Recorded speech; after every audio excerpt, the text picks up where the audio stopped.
Please talk amongst yourselves for a moment or two. There we go.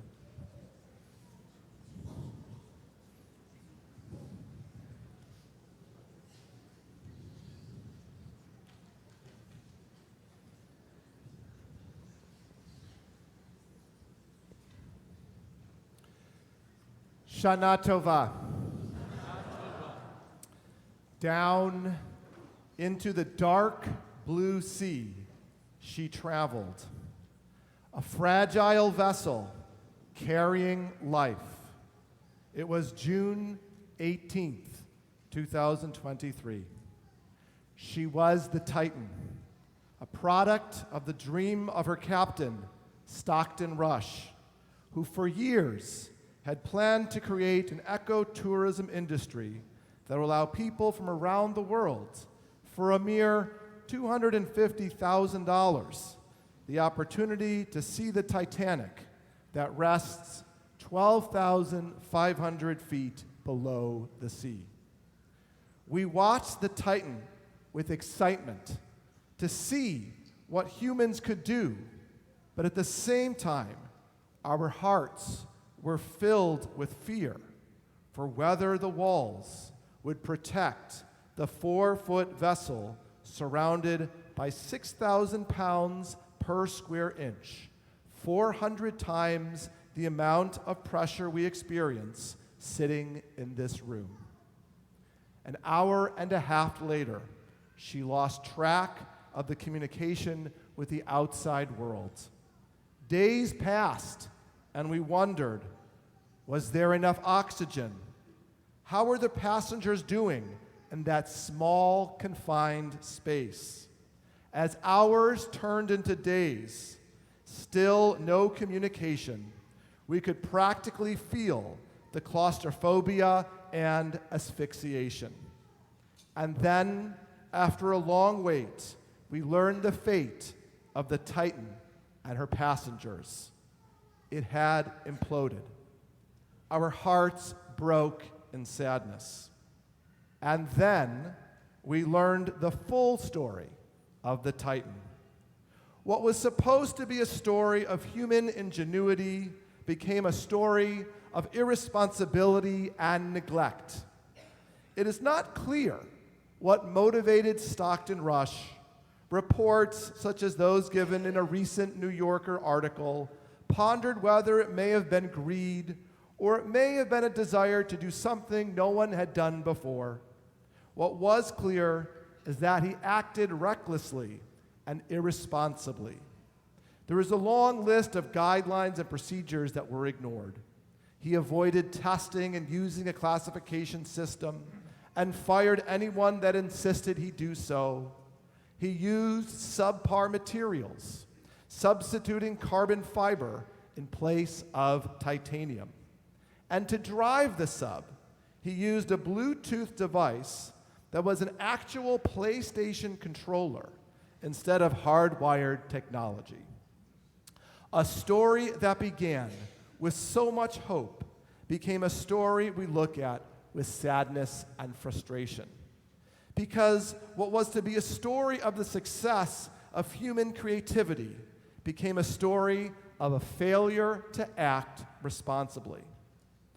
On this Yom Kippur, in the wake of this disaster, with the hopes of us not repeating the errors of Stockton Rush, I invite us to explore the question, what does it mean to live with responsibility?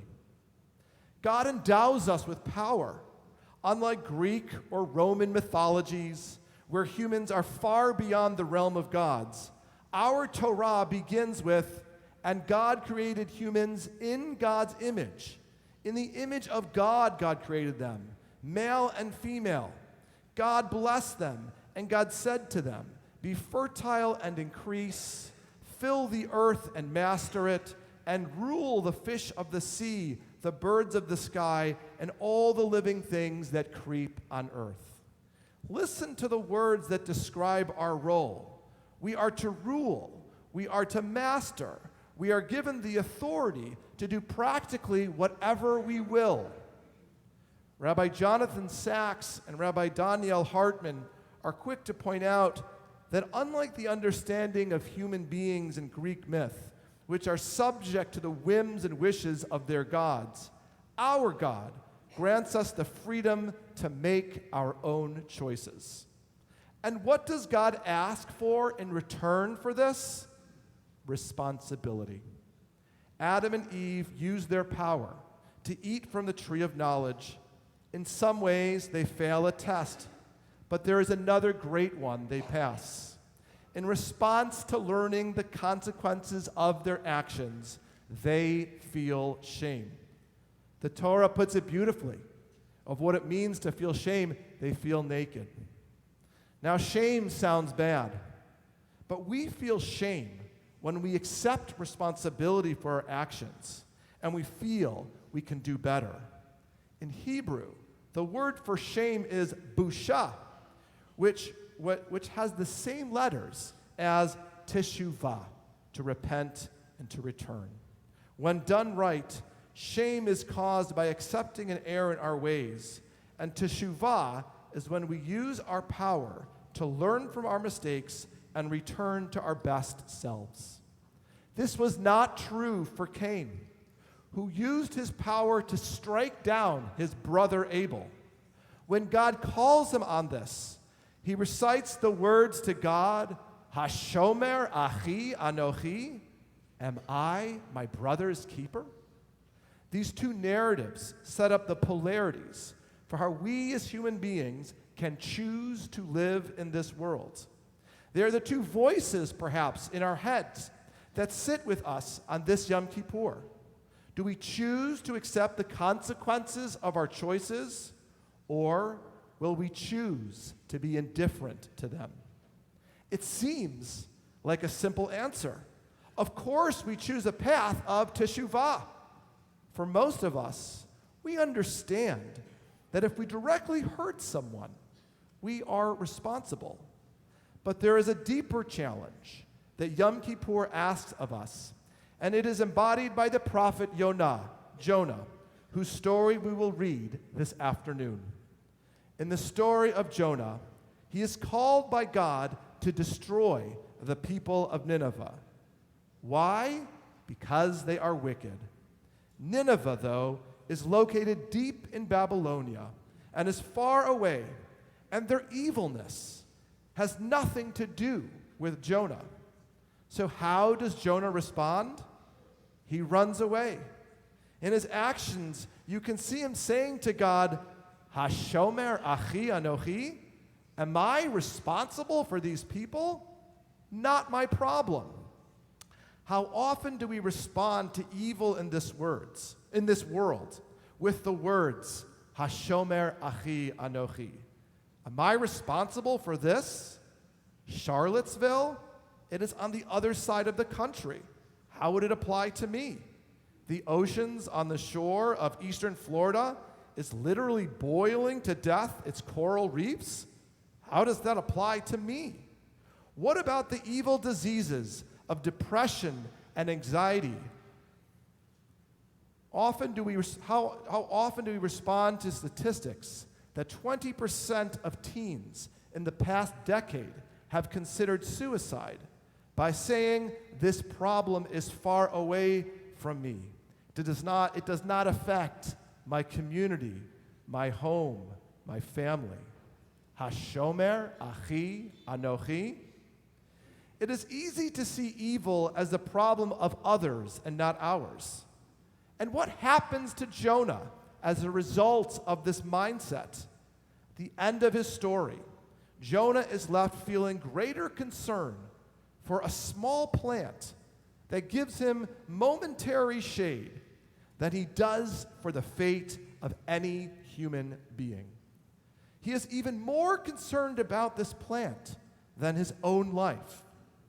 The book of Jonah teaches that indifference is a slippery slope. On the other hand, unlike Jonah, the evil in the world matters to God. God is trying to help Nineveh rescue themselves from the evil that dwells with them. In reaching out to Jonah, God is looking for partners who care like God does. This afternoon, I encourage you to hear the same voice of God, to resist indifference and take responsibility. How will you respond? Is God asking too much? How are we supposed to be responsible when there is just so much wrong in the world? Cain actually killed his brother. But in Jonah's defense, he didn't create the evil of Nineveh, and neither did we cause all of the evil in the world today. Is it really our responsibility to solve the world's problems? Hashomer achi anochi? How we manage this challenge can be found in words we have been reciting throughout these high holy days. Time and time again we say, Uteshuvah, Utefilah, Utzedakah, Ma'avirin et roa hagezera. How do we avert the evil decree? Through teshuvah, tefillah, and tzedakah. God does ask a lot of us, but we have this sacred path to follow to heed God's call. We have already spoken about teshuvah. Teshuvah is an act of responsibility. When we do teshuvah, we act in the footsteps of Adam and Eve, who understand the impacts of their choices, feel shame, and then commit to repairing them. What is the role of tefillah? Prayer. There is a beautiful midrash of Jonah. At one of the most famous parts of the tale, we find him so overwhelmed with the challenges of accepting responsibility for Nineveh, he asked to be thrown overboard and into the deep blue sea. Once thrown overboard, in the middle of the storm, he descends deep into the dark waters, and there he is swallowed by a large whale. Later, he emerges from this whale with renewed faith and vigor. What happened inside the whale? According to Rabbi Eliezer of the Talmud, the inside of the fish's mouth wasn't dark at all. The fish's eyes were like windows, and a pearl inside its mouth provided further illumination. And what Jonah saw there offered a reminder of home. The whale was decorated like a synagogue. There in the whale shul, Jonah found the strength to carry out and be responsible. Look around you. What happens here? Amidst the sitting and the standing, the recitation of words, the humming, the mumbling, there is something much greater. Like the vastness of the sea, the world outside this space is mammoth-like and grand. It can be stormy, and what God asks of us can seem so great, it can be paralyzing. Yet all of us have a place we can go for 3 hours, or for 2 hours, or for 1 hour. We can rest within the sanctuary as her walls keep those challenging forces at bay. For me, shul is best when it feels like we are inside a cabin in the middle of a rainstorm. Here, while the rain pelts on our roof, we can allow our breath to get slower and slower and slower, and allow the many voices in our head get slower and slower and slower, and our racing hearts to beat slower and slower and slower. Shul does not fix all the problems we face, but what it does do, like the whale in Jonah, is give a respite for those of us who live encumbered lives of responsibility.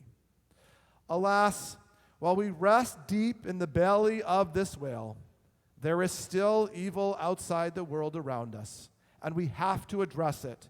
This brings us to the last step, tzedakah.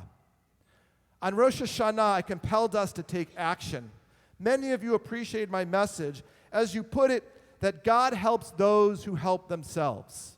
Today, though, I propose that tzedakah is not just some coins that we place in a blue J&F box or writing a check.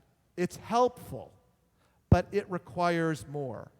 It requires a long-term commitment to take responsibility for repairing the world. And this true tzedakah, the root of which means justice, requires dreaming.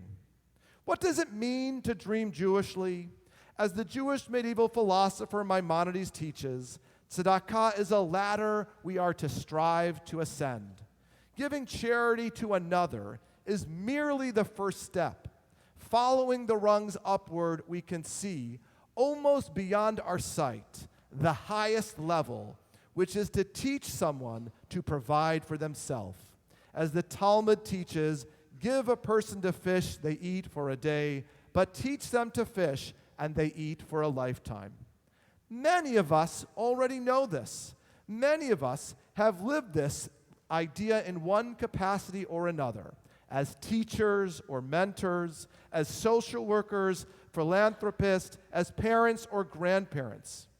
We are not always successful, but even when we are, one thing is for sure. Teaching someone to fish, giving others the tools and skills they need to become self-sufficient, requires patience, collaboration with others, and the investment of our most valuable resource, time. In a busy and fast-paced world, it is difficult to see us reaching the highest rung of tzedakah on a regular basis.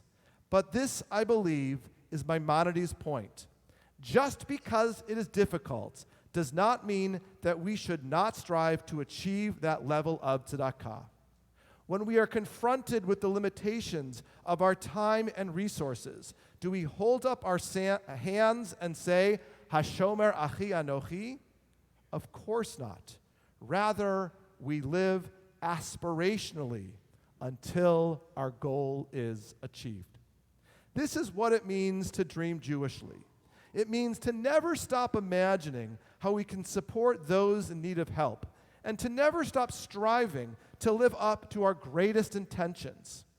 Jewish dreams are fueled by those who say, I am responsible for all of my siblings, and I will not stop dreaming until all of them are taken care of. So when we chant the words of Uteshuva, Utefila, Utedaka Ma'avirin et Roa HaGezerah, our tradition is telling us to be responsible, surround ourselves in safe and supportive spaces, and to dream Jewishly. Do we, as Jews, have the audacity to dream? Allow me to share two examples. One, we were a young state rising after the Holocaust. During the Shoah, we fled persecution and knocked on the doors of all the countries of the world with the hopes of avoiding this persecution. Yet, almost all closed their doors to us, causing us to return to the gas chambers and fiery infernos of Europe. It is 1950, and with the rise of the modern state of Israel, Mizrahi Jews, who had lived in peace in the Middle Eastern countries where they lived for centuries, suddenly were not afforded the protections that the other citizens in their countries were given. They needed a place where they would be safe and protected. It would have been easy for the 2-year-old country of Israel, surrounded by neighbors who sought to destroy them, and with virtually no global partners, to turn their backs and say, Hashomer achi anochi. Instead, in 1950, Israel created a new law called Chok Hashvut, the law of return, so that any Jew can return to the land of Israel. Tom Stoppard's play Leopoldstadt highlights how this is one of the greatest, if not the greatest, Jewish dreams of our day and age. In his play, he describes a Jewish family that is both assimilated, intermarried, and living in Austria all the way to the 1930s.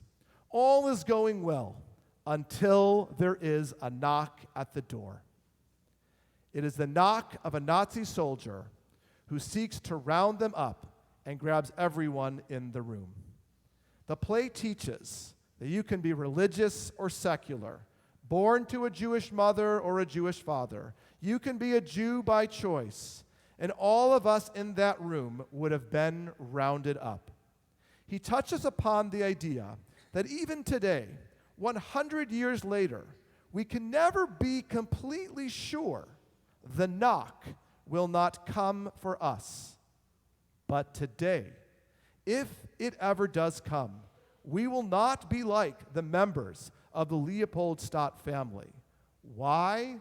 Because we have a country that would take all of us in, the land of Israel. Something that is only possible because of the audacity of this young country to dream. I know there has been talk in the Knesset about limiting this law. And we all know there is talk about the weakening of the democratic foundations of the state of Israel. But to this day, the law of Chok HaShvut still stands.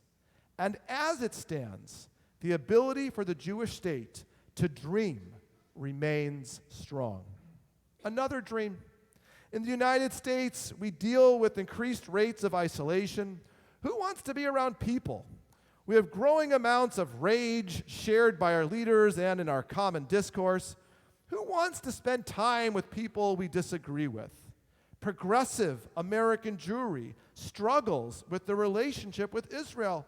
Who wants to be a progressive Zionist? We are busy. Who has time to go to Hebrew school or to engage in adult Jewish education classes? And of course, there is a need for societal repair. But alas, who has the time with the demands of our school and work? In this context, a young community of 40 years shares the following dream.